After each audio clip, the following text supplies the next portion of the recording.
5 KG পরিমাণে গরুর ভুঁড়ি, 2 টেবিল চামচ লবণ, 1 ডাব্বু আদা, 2 টেবিল চামচ হলুদের গুঁড়ো, 2 টেবিল চামচ মরিচের গুঁড়ো, 1 টেবিল চামচ কাশ্মীরি মরিচ, 1 টেবিল চামচ গরম মশলার ফাঁকি, আস্তা গরম মশলা 8-10টা দিয়ে তারপরে 1 কেজি পরিমাণে পেঁয়াজ, 1/2 কেজি পরিমাণে সয়াবিন তেল, 2 টেবিল চামচ জিরার গুঁড়া, 2 টেবিল চামচ ধনিয়ার গুঁড়া, সব মশলা একত্রে দিয়া তারপরে সুন্দরভাবে মিক্স করতে হবে।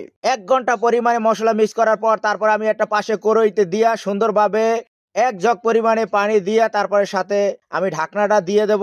আগুন ধরাই দিয়েছি পাশে, তারপরে দেখেন লাস্টে ভুনা করেছি, কালারটা অসাধারণ অনেক সুন্দর হয়েছে। পাশে একটা কড়াইতে সরষের তেল দিয়া আস্ত জিরা দিয়ে দিলাম 1 টেবিল চামচ, 200 গ্রাম রসুন, 1 টেবিল চামচ মরিচের গুঁড়া দিয়ে সুন্দর করে ভাজি করে আমি ভুনা করা গরুর ভুঁড়ির সাথে আমি ঢেলে দেব।